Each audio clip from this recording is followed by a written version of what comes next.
கனவா கறி இப்படி பிரண்டு வந்திருக்கண்டு மக்களே. கனவா பிரட்டல் இப்படி வந்திருக்கண்டு சூப்பராக வந்திருக்கு. கனவா பிரட்டல் இப்போ கனவா கறி ரெடி. மல்லியில் தூவி போடுறேன்.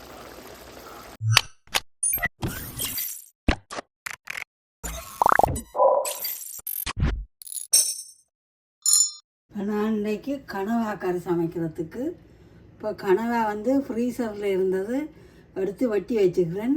இப்படி மெல்லிய துண்டுகளாக கட் பண்ணி இங்கே ஃப்ரெஷ்கோ கடையில் வாங்கலாம். முழு கனவா வாங்கல இப்படி ஃப்ரீசர் கனவா தான் வாங்கி வச்சுருக்கிறேன். இதில் தக்காளி, பச்சை மிளகாய், பூண்டு, 2 செத்தல் மிளகாய் எடுத்து வச்சுருக்கிறேன். வெந்தயம், வெங்காயம், இதில் வெங்காயம், கருவேப்பிலை, வெந்தயம், பெரிய சீரகம், கடுகு எடுத்து வச்சுக்கிறேன். கனவாக்கு கொஞ்சம் பெருஞ்சீரக பவுடர். இது நான் வீட்டில் ஏலக்காய், கருவா, பெருஞ்சீரகம் போட்டு வறுத்து பவுடர் அரைச்சி வச்சுருக்கிறேன். இன்றைக்கு ஒரு கனவா பிரட்டல் செய்து கொள்ளலாம். கனவா கறிக்கு ஒரு லெமன் விட்டால் தான் கடைசியில் நல்ல டேஸ்ட்டாக இருக்கும். இப்போ எண்ணெயை விட்டுக்கொள்கிறேன். நான் கடலை எண்ணெய் பாவிக்கிறேன், பீனட் ஆயில்.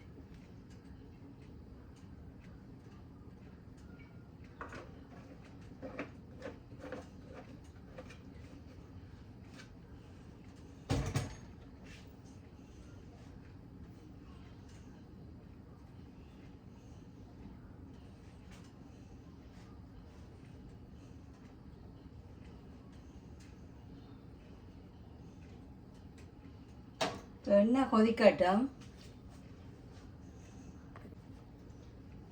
எண்ணெய் கொதிச்சிட்டுது. கடுகு, பெரிய சீரகம் போட்டுக்கொள்கிறேன்.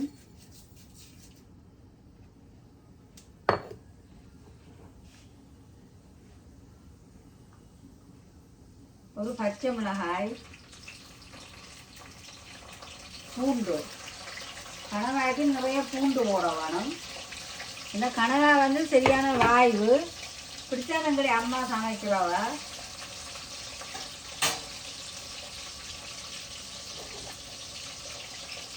ரெண்டு செத்தல் மிளகாய். இப்போ பூண்டு வளங்கட்டும். இப்போவும் கொலஸ்ட்ரால் இருக்கிறாக்கள் ஒவ்வொரு நாளும் ஒவ்வொரு பெரிய பூண்டு எடுத்து சாட்சியில் வறுத்து சாப்பிடலாம். நான் மைக்ரோவேவில் 1 நிமிஷம் போட்டுட்டு எடுத்து கிழங்கு மாதிரி எடுத்து சாப்பிடுவேன்.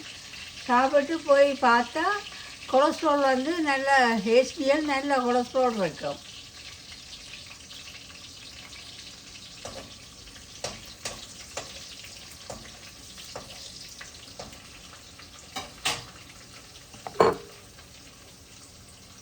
இப்போ கருவேப்பிலை போட்டுக்கொள்கிறேன்.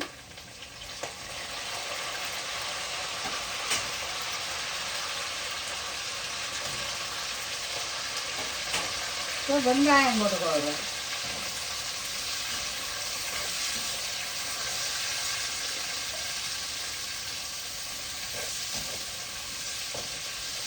கனவா சமைச்சா கொஞ்சம்தான் வரும்.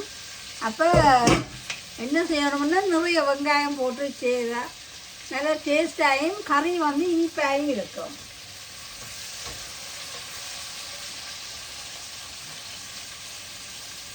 இப்போ வெங்காயம் வாங்குறதுக்கு உப்பு போட்டுக்கொள்கிறேன்.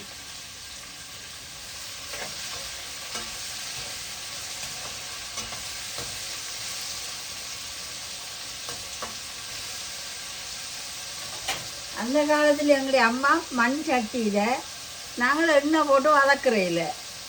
நாங்கள் பொதுவாக எல்லாம் வெங்காயம், பச்சை மிளகாய், பூண்டு எல்லாம் கூட்டி போட்டுத்தான் கனவாயம் போட்டு தூள் உப்பு எல்லாம் போட்டுட்டு கூட்டி தேங்காய் பாலம் விட்டு ஊரில் நாங்கள் சமைப்போம். மண் சட்டியில் சமைப்போம். நல்ல டேஸ்டாக இருக்கும்.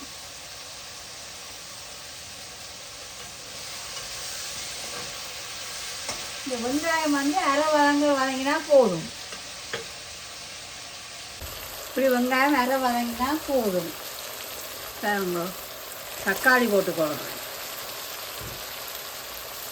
கனடாவில் பேரிச்சம்பழம் இப்படி தான் வரும். இந்த பெருச்சம்பழத்தில் நல்ல அயன் சத்து இருக்குது. இதில் தான் நான் வாங்கி வந்து இதில் வந்து சீட்ஸ் வந்து எடுத்திருக்கும். அப்போ இதை நான் எடுத்து பட்டர் சீனி பேரிச்சம்பழம் எல்லாம் போட்டு தண்ணியில் கொதிக்க விட்டுட்டு தான் நான் கேக் அடிக்கிறேன். நான் டேட்ஸ் கேக் இந்த பேரிச்சம்பழத்தில் அடித்தா நல்ல டேஸ்ட்டாக இருக்கும்.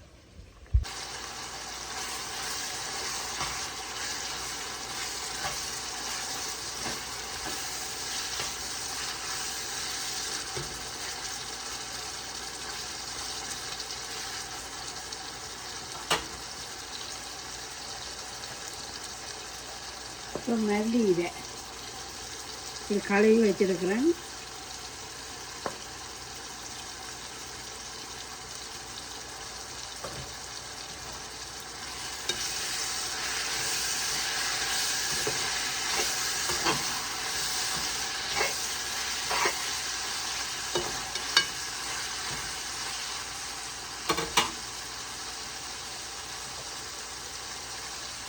இப்போ வச்சு வச்சா கனவை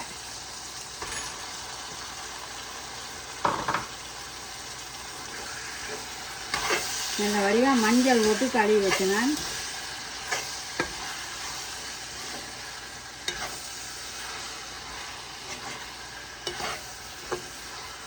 கணவாயை வதங்க விடக்கூடாது. ஏன்னா கணவாயே கடிக்க இல்லாது. அப்போ கிணக்க வதங்க விடக்கூடாது. இப்போ மிளகாத்தூள்,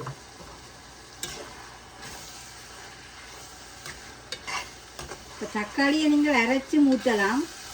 தேங்காய் பால் இல்லாட்டி பூண்டும் தக்காளியும் அரைச்சி ஊற்றி கறி வச்சாலும் நல்லா டேஸ்ட்டாக இருக்கும்.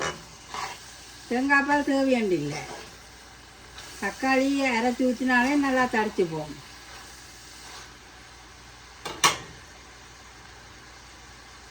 இப்போ தண்ணி ஊற்றி போடுறேன். உப்பு ஏற்கனவே போட்டுட்டேன், பார்த்து போடலாம்.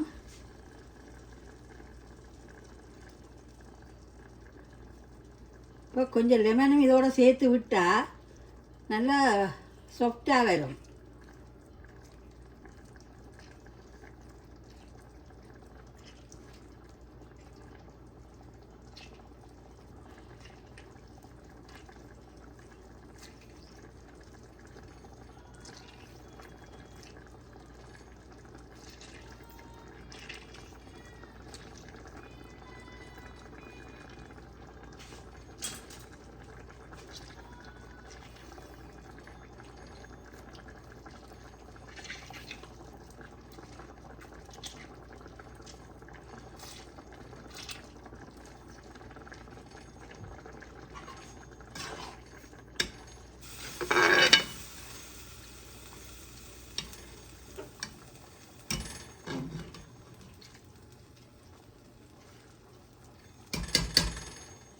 கொஞ்சம் கனவை, நிறைய தக்காளி.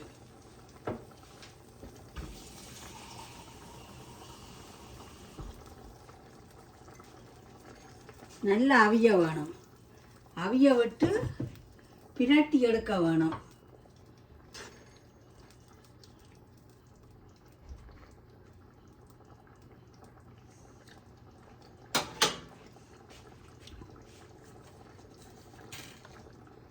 உப்பு கொஞ்சம் போட்டுக்கொள்கிறேன்.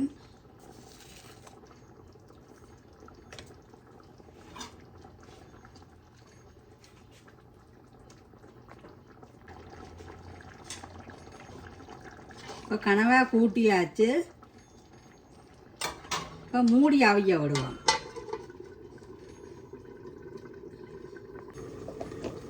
இந்த கனடாவுக்கு வர கொய்யாப்பழம் பார்த்தீங்களே,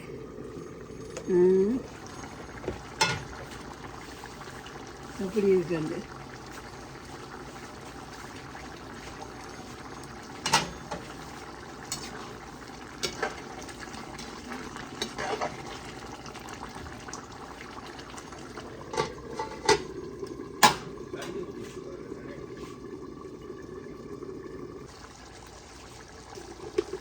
கொஞ்சம் கெச்சப் விட்டேன்னா கொஞ்சமாக பெருஞ்சீரகத்தூள் போட்டுக்கொள்ளுவோம்.